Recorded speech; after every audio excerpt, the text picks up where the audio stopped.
Alright, howdy folks, welcome back to Top Comics Pressing. In this video, what we're going to do is pre-screen another submission here.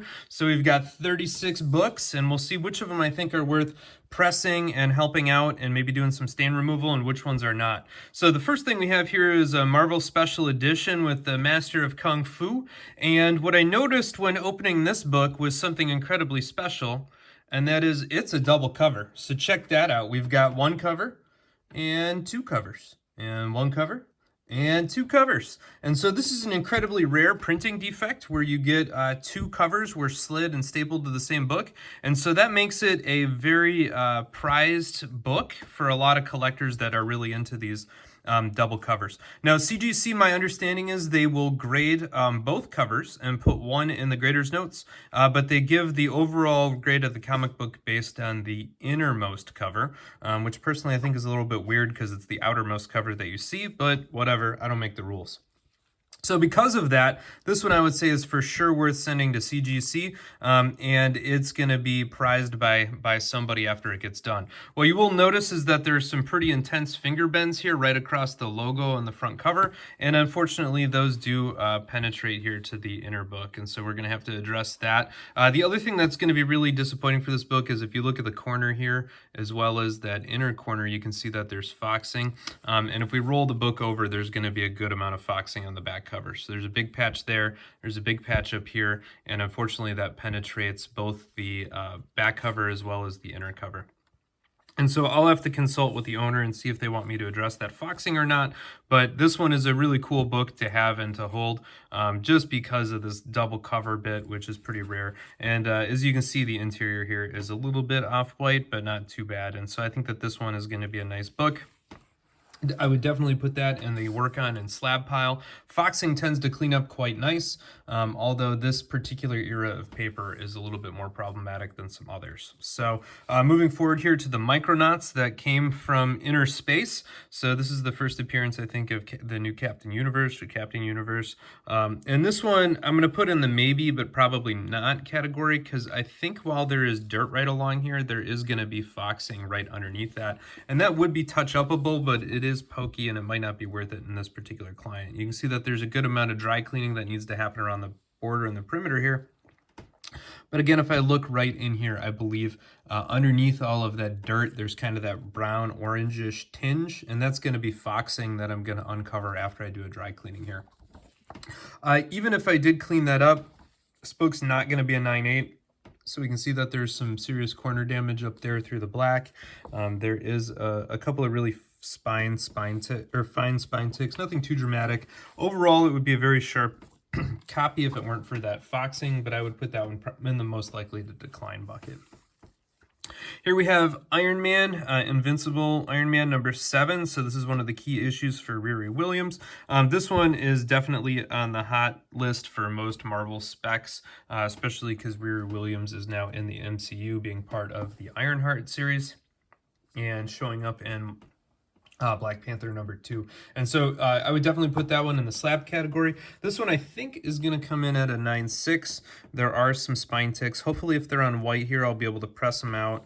There's a little bit of damage to the bottom corner, nothing too dramatic, but hopefully we'll be able to get this one up to a 9/6-ish. Maybe if we're very lucky and CGC doesn't pick up on it, maybe, just maybe it could hit a 9/8. Batman here, number 183. This, for those of you that don't know, is the follow-up to Batman 182. So this is the second appearance of Poison Ivy. So here we go, Touch of Poison Part 2.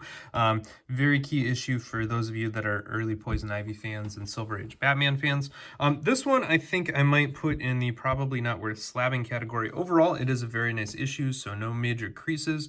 It does have some moderate spine stress lines, particularly up in here. If we go looking, you can see that those penetrate. And CGC would not call this a light tick. So as you can see here, that distance in from the edge now is probably about a full inch. And so that's going to be some creasing in addition to fine stress lines. So much more than a tick. But the reason I say that this one might not be worth it is, again, if you look across here, there's going to have that orange tinge, and that's again going to be that foxing, and you can see it down here as well. So I can dry clean off the dirt that's on top of this, but when I dry clean that, what I'm going to find are all those orange kind of rust covered blotches. You can see some right there, and that's going to be foxing. Again, that is removable with the right treatment. It just might not be worth it to somebody on this issue, because even if I remove that foxing, I think this thing's probably only going to hit maybe an 8.0. It does, just with those deeper line creases there. It could even be a lower with some of the wear down here. So I'll have to consult with the owner. It'd be one that I would lean towards skipping, partially because Batman collectors tend to like their comic books raw by comparison to some of the Marvel books, mostly because you can read them that way, but also because I you know, it's a little bit more expensive to slab those older books than it is a modern. I think the same thing's going to be true here for almost exactly the same reasons. So this is one of the early square bounds from the DC era here. So if we look 1974, this book is going to have some intense foxing on the interior. So if we look at that again there on the open edge, you can see the foxing. You can see the foxing down there across the bottom edge. All that kind of rust colored discoloration, so some more up there, some more down here. This red circle here now that looks like it might be a stain of some kind is actually the outline here for the airplane. So we're gonna overlook that. And so this book, you know, is overall in really great shape, and that foxing is improvable. Again, though, I don't know if it's going to be worth it to slab to the owner. Even if I did fix the foxing, you know, we would have issues like that surface wear that you can get down here. Now you can get up to a 9.0 with some of this really light surface wear, but I think that might be about as high as this book would hit, would be a 9.0 even after extensive work there. You can see it does have some staining on the pages as well. So all the combination of those little things just kind of adding up make me think that this one might not be worth it. Again, you know, if it were a super Silver Age Marvel key, I might lean towards saying yes, but since it is a DC Batman, I will probably suggest no. Amazing Spider-Man 299, again, very key McFarlane issue. For those of you that don't know, this one is kind of the contested first appearance of Venom. So he shows up here on the final page, much like Wolverine does on the end of Hulk 180 flat. This one is probably going to come in slightly lower than the owner would like because of a very fine corner crease right there. So if you look at it in the glare, let me see if I can catch it just right. It's being stubborn in the camera. Does not break color, but it does break gloss. I can see two lines through the crease. Oh man, it's being really obnoxious to keep. Oh, right there. Right there, you can kind of see it. We're starting right there. Yeah, right there. And that is not going to press out, unfortunately. It looks like it should press out because it doesn't break color, right? Oh yeah, right there, you can see it. Great. But if you look in the crack, you can kind of see the right where the damage is to the gloss right there. It has a little bit more lines to it. And so this thing, even though we really want it to press out, because again, it doesn't break color on that side, but I don't think it's going to, and I think CGC is going to give it an 8.5 with that corner crease. That being said, everybody loves those McFarlanes, and so you'll be able to sell that book slabbed even at an 8.5, and who knows, they might miss it. So I would put that one in the press and slab bucket. Always very highly sought after. Definitely won't be a 9.8 though, in my opinion. So here we go. Action Comics 293, early Silver Age, bright, rigid, square 12-cent box. So that's early Silver Age DC. This one I think I'm going to suggest to not slab, because again, if you flip it over, and again, that's my first trick to grading a comic book is flip it over. You can see that there's a stain right through there, and there's a good amount of staining back here. Now, this one might make a really good stain removal before and after picture, and so I can approach the owner and see if they are interested in doing that. There's some staining over here. If we open this up on the interior again, you can kind of see it right down there. And so, but as it currently stands, you can kind of see it right up there. I would not slab this one because it's going to come back much lower than you'd like given that staining. But it's one that I think if the stains were removed, it would be a good contender to slab, and I'll have to ask the owner if they're interested in doing that or not. You can see that there is some rust on the staples. These don't look too horribly rusted. Staple rust will affect your grade, but it tends not to affect it too much, although there is a good amount of rust and rust migration on these. So just something to keep in mind are those staples as well. Particularly if you see staining, that means that there was moisture, and if there was moisture, there might be rust. So I always take a peek. This book has some finger bends right in here. This one I do not think will press out. It's going to be just like that corner crease, so there's no color break there. But again, if we hold it in the light there, you can see that the gloss is damaged underneath that bend. So the bends up here don't show that. But the one right here I don't think is going to come fully out after a press. I think I can make it look like a very small fine line that CGC might miss, but it's going to stay there as a bend. That being said, as a cameo of the Taskmaster, I think this one might come in at 9.6, 9.4. It does have a very small spine tick right there that you can see, as well as a small spine tick right there and a little bit bigger one right there. And so you can have multiple spine lines or spine ticks as long as they're fine at the 9.6, 9.4 level. And so that might be a good candidate for it. This one I think I'm going to also suggest be skipped, mostly because of this. Now this looks to me to be like a chew. It is edge wear. You can see that there's some staining under it, but that paper also looks damaged. And to me it looks kind of like a chew of some kind, insect or rodent chew, something along there. It also has a good amount of foxing up here, and some more damage down here on the corner and some creases. And so this one, you know, again, I could remove the foxing and make a whole lot better. And if it's a super key issue, yeah, you can see that there's some more chews on the spine right there. If you look, there's some pieces out of the spine as you go down, and so all of that looks like chew to me. So this one I think I would skip, partially because of that edge wear, and you can see again the chews on the edge of that one. Dungeons and Dragons, Advanced Dungeons and Dragons, a nice newsstand copy. At first glance, this thing actually looks really great. It might even be a 9.8 contender, but I think it's going to get hit for being discolored and yellow. So if I compare it to this Avengers book, which is older than it, you can very clearly see here that the Dungeons and Dragons is yellow compared to this. And I went and looked at a stock image. By the way, you can see the same thing here with the Amazing Spider-Man. So, you know, if you compare it, it's clearly discolored. And if you kind of go in and look under the cover here, you can see that it actually has what I would consider foxing. So it's starting to build up that, I'm sorry, not foxing, tanning. It's starting to build up that burnt marshmallow look, and you can see it's darker on the border than it is kind of down. That might be fixable. And if we were really interested in pushing this for a 9.8, we could do so. But if we look right here, there's going to be a pretty clear color breaking spine line right there. And so because of that, I think this thing's going to max at a 9.6, even if we did a lot of intense whitening to it. And so because of that, I think that one's probably a decline. Action Comics right here. This one I think I would slab, and I might even pay to have the foxing removed on. So because here, you know, that's some very light corner rounding. I can probably smooth and iron that out a little bit. This corner looks really sharp. This corner has a very small, what I would consider binding tear up there, but otherwise pretty sharp. And the same thing is going to be true down here. Again, we can smooth that out and round it out in the press. We have a little bit of edge damage up top. We're going to have a lot of light foxing, but none of this looks super dark to me. So I think that this will clean up pretty nice. Not too much trouble. I mean, you can definitely see it, particularly right in here. So that's going to be, again, some of that light foxing. But this looks to me to be a very bright issue from 1963 for Silver Age DC. And I think this thing could get up to a 9.0 maybe. And so a 9.0 Silver Age book is pretty hard to come by. And so I think I would recommend working on that one and trying to push it to see where we can end up. I think the same thing is going to be true with this one. So if we look here, you know, again, the corners look pretty tight. We've got some light foxing in here to worry about.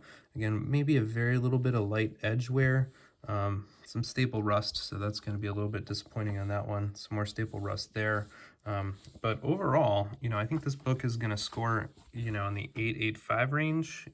Maybe even as it is, definitely if we remove the foxing, I think it would get up there. Maybe a little bit of a small tear down there. But again, for a early Silver Age book, these are going to be really hard to find in high grade. And so I think those two are probably worth working on and worth improving, because they already look so bright and they don't have any major creases. Their spines actually look really good for Silver Age books. So I think all in all, you know, very nice copies. And they're definitely not going to hit that 9.8 range, but I think that for a book of that era, very, very sharp copy. Definitely well above average. So my opinion, worth working on. Amazing Spider-Man 256, a little bit of a finger bend right there, kind of in the middle. That one should press out, no problem. A little bit of another one kind of right above it. Those look like they're pretty superficial, even though they show up in a gloss, but nothing too bad. Very, very fine spine tick there, very fine on the dark color. And I think there is one more very fine spine tick right here. So I think this one's headed for a 9.6, but definitely one that's worth pressing and working on. Is an Amazing Spider-Man first appearance of the Puma. Black Lightning here. This one I would decline, and I think I would decline this one for a couple of reasons. One of which is if you look here in the gloss, right on the cover, on that edge there, you can see that there's some staining. CGC, or the loss of gloss, and CGC is going to call that either staining or just lost gloss and ding it. You know, there's a little bit of edge wear up here. That's not too big of a deal. There's some spine lines there. That's not too big of a deal. The real problem here is you're missing a chunk out of the back corner. So if I open that up, it's not like it's just folded under. That piece is missing, and so because of that, you're going to be looking at a lower grade issue than you'd like anyway. There's again some chew marks here on the spine, as well as some foxing along here that's evident both on the exterior cover as well as on the interior cover. And so this one, you know, I think is a key issue that people want, but there's enough of them out there in higher grade where that one I would probably decline and just recommend skipping.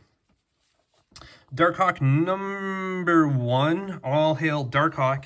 You know you've made it into the upper echelon of comic book collecting when you own a Darkhawk #1. All hail Darkhawk. This one is going to come in that 9.4, 9.6 category. I think after a press, we got some spine ticks up along here. But since we all hail Darkhawk, we are going to put that one in definitely the work on pile. Two copies here of Ghost Rider number 29 from 1977. So this is the first full Ghost Rider run. Both of these I'm going to consult the owner on, but I think I would probably decline working on. From the cover, you know, from top down, this actually looks like a fantastic copy. The issue is going to be when you flip it over. This one, by the way, is in much better shape than the other one. You can see some staining right there, but this is what I really wanted to draw your attention to. So this single crease, even if the rest of the copy was near mint 9.8, perfect condition, no other problems, this crease is quite long. It's going to limit you to a 6.570. So it's going to be a pretty big ding on the grade just from that one line. And so this again is why you always want to take stuff out of the bag and look at the back cover, because that one crease there where it was folded over is going to absolutely destroy the grade on this book. By the way, if I'm buying stuff from my personal collection to slab or to look at on my wall, I would take this front cover and that in a 7.0 any day, because it looks fantastic from the front. Unfortunately, it's going to grade really low, but it's a great example of why I buy the book, not the grade. I have a beautiful copy of Silver Surfer #4. It looks like a 9.6 from the front cover. It's got a little bit of a tape pull on the back, so it came in a 7.0, and I was able to pick it up for a song because it was much lower, I think, than anybody wanted. But to me, it looks beautiful on my wall. This one's going to have a few more problems. So we're going to have some deep indents in here. Those are really deep gouges, so I don't think that those are going to press out. Those are definitely going to have some damaged paper in there. If I flip this thing over, you know, again, we're going to have some of that light foxing down over here. And so this one could be fixed up, but what we cannot fix up is what looks to me to be a spine tear right there. And so that spine tear is going to kill the grade on this one. Overall, we can touch up the foxing. This stuff will press and not be too big of a deal. But I think that spine tear is going to push this one below where the owner is going to want to, you know, probably skip slabbing it. So that's another one where I would probably keep it raw and just leave it be. This copy I think is going to be a 9.6 when we're done with it. So it's got a little bit of a very, very faint spine tick right there. And I think I saw, oh yeah, right there. That's the one right between my fingers right there. You can kind of see that spine tick. Very, very small. That's going to be the defect on this one. There's another one right up here. You can see those two spine ticks I think are going to put us at 9.6. But I think this one's an underappreciated Wolverine cover. I like it. I like the wraparound. We've seen it before in one of my other videos. It's definitely picking up popularity. Very cool cover. Definitely one to grab raw for you can. It's not very expensive, and I think it looks great. All right, here's the first Captain Britain. Very, very fine spine stress lines right along here. You can kind of see in the glare. Some of that will press them flat, but if you look, they do break color through there. Definitely. And so as they break color, we're not going to be able to hide that from CGC. So this one I think is going to be a 9.6er, but again, worth slabbing probably in a 9.6. Very nice high grade copy.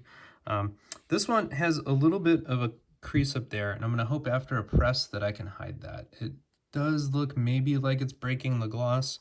We will see. This one's either going to come back really high grade or CGC is going to catch that and crush the grade on it. But it's one where I think I would gamble with and see if you can get away with it, because the rest of it looks really, really sharp. Maybe a very little bit of corner wear down here. That'll limit us. But I think it's one where, yes, particularly for a comic from 1980, it's well above average for its grade. And I think it's worth trying to press that out and seeing. It's definitely not going to be as hard of a pass as some of the other ones. So that one's a gamble, and I think I would roll the dice and cross my fingers. It's definitely not a slam dunk, but definitely worth attempting. So again, this one, another copy, super sharp. This one I think would be a 9.8 if it were not for this pesky little corner bend right down there. So I think that one's headed to a 9.6 with that little corner crease. By the way, you might ask how this corner crease is, you know, a 9.6, and this corner crease here is a 6.0. It's all based on length. And so the one on the back of that Ghost Rider is quite long. This one is itty bitty right there on the corner. So usually they're quite generous on those super small corner creases. Once they get big though, then you're toast.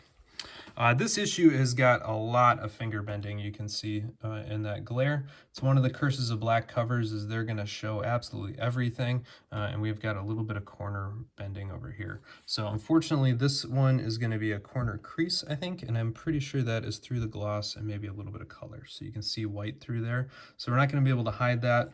This thing's probably going to come in at you know, an 8.5 with that corner crease, maybe a little bit higher, maybe a 9. But you know, to me, again, a 9 on a book like this might not be worth doing. Unfortunately, you do break color there. So I think that one I would probably decline and move on. Here we go, Peter Parker and the Spectacular Spider-Man #9, featuring the White Tiger. Very common, or very popular reoccurring character from the early Peter Parker Spectacular Spider-Man. Very fun series to read too. They were very short, templated, kind of 1-2 punches or one-off stories.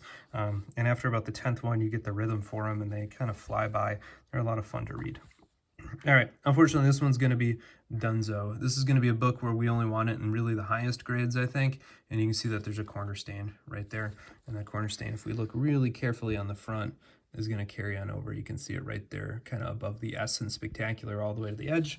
And so that is going to destroy the grade on that one, and I think push it out of the range where we want to deal with it. I could, in principle, remove that, but again, if we look at the rest of the book, it's not going to make that really high grade anyway, because we can see a lot of spine damage back here, as well as some creases on the front. So this has got kind of a little bit of a tattered front corner anyway, and what really will be the nail in the coffin is there's some damage through here, including a little bit of a puncture hole in the cover. So all in all, even if we remove the stain on that, still not going to be high grade. Probably going to give that one a you know, decline.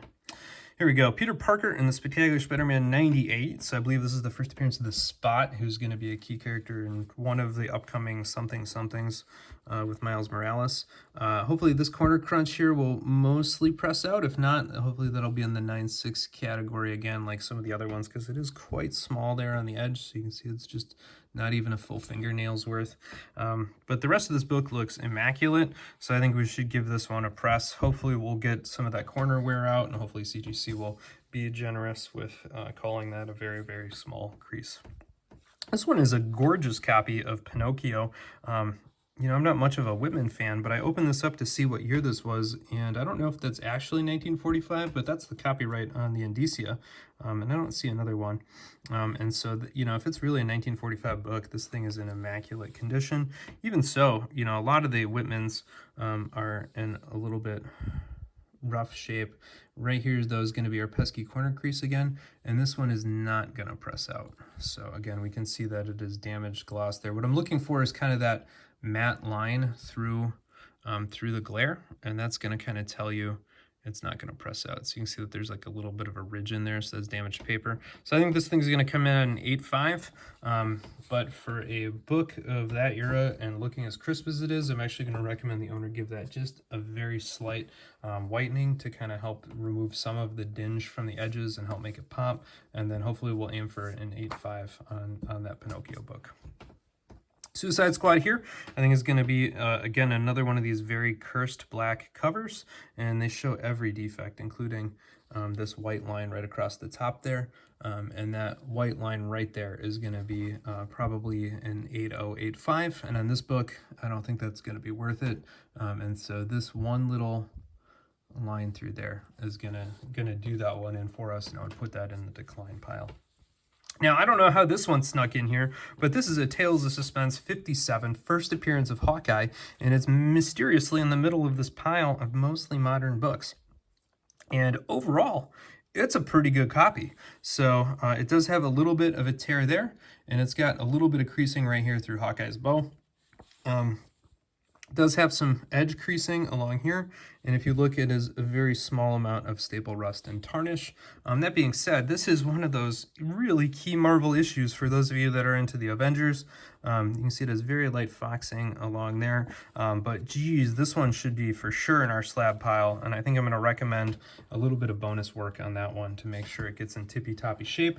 Overall, I think this thing's probably going to come in no higher than a 6 with that tear there, the crease here, some creasing there, and you can see that there is this horizontal line here all the way down the comics, so that's really going to kill us in our grade here. So you can see it goes kind of through the Iron Man box and goes all the way down. So that meant somebody had opened it up and just pulled the cover, and that's partially a function because it was misstapled, but that meant it got a little bit of abuse. So I'm going to assume, my gut check on this one is, I would say a 6.0, maybe a 5.5 if CGC is having a bad day, a 6.5 if they're having a particularly generous day, but I would put my money on a 6 on that book.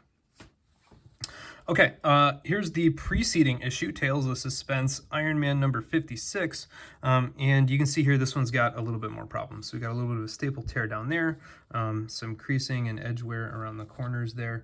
Again, all this chipping across the top will probably be considered partially Marvel chipping, especially in this era. It was pretty common to get all those from when the book was cut, but oh my goodness, just such a great book overall. Beautiful interior, not yellowed, you know, really significantly at all. And just a really early Marvel book here from, let's check it out, 64? 64, yep, 1964. You know, no major creases, a little bit of a, I think I would, yeah, it's not gonna be a printer crease. So I was hoping that would be a printer crease. There it is not. But this thing just really needs a very light whitening, a very solid dry clean, and a really good press to really help it out. You can see that there's some staining right there. So right in the glare there, you can see where the gloss is kind of taken off. So that'll get hit for staining on the back cover as well. So this one's going to come in significantly lower grade, I think. Let's just check the back of this one to make sure I didn't miss any staining. It's got fingerprints right there. You can see the fingerprints, so we'll have to clean those off. But this one does not have that splatter pattern on the back, which is critical. So this one's going to end up, I think, being a much higher copy than this one. This one I might put in the 5.0 kind of area. Still probably going to be highly sought after and well above average for book of the era. Tales to Astonish, we've got the Submariner and the Hulk on the same cover here. What a great cover. Super yellowed in the background, so this one, you know, I would give a very light whitening to. I don't want to make it look bleached or artificially bright, but one that I think can use some improvement here. No major creases again. Just some light spine wear in here. Again, misstapled, so you can see the staples are on the back. It's very common for Silver Age books, nothing to do about that. A little bit of creasing in there. So this one's not going to make, you know, a super high grade copy, but I think, you know, even with some of this indenting, if we can press some of it out, you can see some of it does break color and goes through, but not too horribly so, much less so than you'd think. So if I look straight down at that N versus kind of in the glare, you know, we can see that. So this one's going to need some iron work before the press, but all in all, you know, would be optimistic. This one might be able to hit an 8.5. That I think is going to be my post-work estimate on it. Overall, very good. You know, no major creases, nothing horribly wrong with it. Spine looks super sharp. All right, it looks sharper than some of the books from the 80s that we look at. Mostly, you know, I'm going to guess 8.5. If I'm really lucky, maybe we'll be able to squeeze a 9.0 out of that book, but definitely a nice high-grade copy of that to slab. Moving on to Star Wars 42 here, you'll notice that this one is miscut.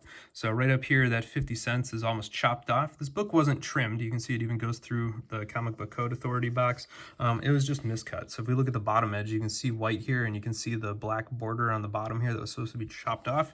And so when this thing went through the roller, it was just moved up a little bit too far, and they sliced the wrong bits of paper. I love this issue, and I'm going to do a video here on a couple of these that we've seen, but this particular copy, I think I might let go in the raw category, mostly because there's a lot of staining up here. You can see through the bounty hunters text there. You can see it around Dengar. We could fix this one up, but it's going to have a lot all the way down on the back, and again, we're going to have some of that corner creasing right there. And some of that might press out. This one's kind of on the border of if I think it'll press out nice or not. But this one would require a good amount of work to do all of the stain removal on to try to hide some of that cover staining. Good news is it doesn't go through the interior, so I'll have to ask the owner what they'd like to do about that. But I think overall, even if we did remove the staining, this thing would be hard to hit a 9.0 with some of the other defects that we see on it. And so because of that, I would probably put that one in the just keep raw category. Same thing is going to be true here with this West Coast Avengers number 45. So this is the first white vision. We can see right here there's a big bend right across that front cover, kind of on the bottom corner there. That should press out. I don't feel any, oh, maybe not. It's going to break color right there through the cape. You can see the red right there. So that is not going to press out. So that crease right there is going to limit you to about a 6.5 probably. It's a pretty big corner crease, cuts through the whole thing. In addition to that, this thing is yellowed and has true tanning. So if we flip it over, you can see just how brown the edge here is, and that's going to really kill your grade overall too. So that one I'm going to put in the decline category, mostly because that's a modern. People are really only after slabbed, and again, those really high grades, and that one's not going to make it. Same thing here is going to be true with this What If Jane Foster. So there is a tremendous amount of edge wear across the top here in the corner. If that were it, this thing would probably be coming in, you know, maybe an 8.0, 7.5, even if that were the only defect, and of course it's not. So again, we have a nice big corner crease right here. We got some more corner creasing there. This thing does have true tanning, so you can see that color gradient from dark to bright in the middle, and so all of that is going to affect the grade quite considerably. You can see it on the interior, and so that tanning would have to be fixed up as well. And so this copy, you know, especially since the last movie was not a big winner, I would probably put in the decline pile. All right, moving on here to some Wonder Man number 1. So this one I think is a 9.8 contender. So we got a little bit of surface wear right there to try to hide from CGC, but the corner looks pretty good. The spine looks super sharp. You know, there's one tick right here, but it does not break color, and so I think we'll be able to press that out. And as you scroll down, the rest of this looks super sharp. So I think this one we're going to put in the to work on pile, and I'm going to be optimistic. I'll hit a 9.8 on that one if we can hide that little bit of corner damage. This one's going to be, I think, the same. So we got a little bit of a corner bend up here, but that looks to me to be kind of a true bend, not necessarily a crease, so hopefully we'll be able to get that through there. This waviness right up top is pretty standard for raw books of the era. We do have one tick right there maybe, so that one's probably going to come in at a 9.6 if we flatten that out. Everything else looks pretty good. Nothing too crazy going on here. So I think we can probably try to get this one to that 9.6 level, and hopefully that'll be cool. One more, almost done here, getting the home streak. So this one I might decline only because I think this might be creasing in here. So if we look, we've got one spine tick, and I think that this is going to be a crease that I don't think is going to press out right there. And we've got some more ticks. So I think this one's going to be a hard stretch, even at a 9.6, might not even make a 9.4. And if they call that creasing, then we're going to be in the 8s. So I think that this one might be, you know, unless somebody's a huge Wonder Man fan and really wants to get this one polished up, I might put that one in the decline pile. All right, the last one in the pile here is an Uncanny X-Men number 166, Xavier and Magneto. Oh my goodness, two of the most epic characters in all of comics history, and who doesn't love a good Magneto story? All right, so here we go. We got some bending over here that should hopefully press out. We can see it does not break color if we zoom in on it. We do have some spine ticks right there. Nothing too dramatic though. So this, by the way, I would call manufacturing. So you might look at that chunk there and think, oh my goodness, this comic is ruined.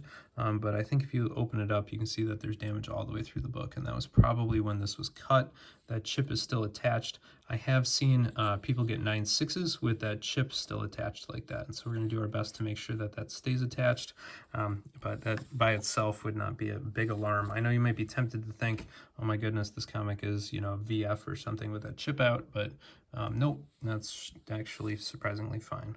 So we're going to go ahead and take this one, and I would put this one in the press category, you know, and hopefully we'll be able to get some of these light bends out when we do the press and flatten it out, and hopefully we'll be able to hit a 9/6 on that one. All right, so that is our stack here. We were slightly more harsh this time. We actually rejected almost half of the books, but there you go. So if you found this one useful, please go ahead and give a like, a subscribe, a thumbs up, follow, find me on Facebook and Instagram, or shoot me a message. Yours in comic book fandom, Excelsior. Take it easy.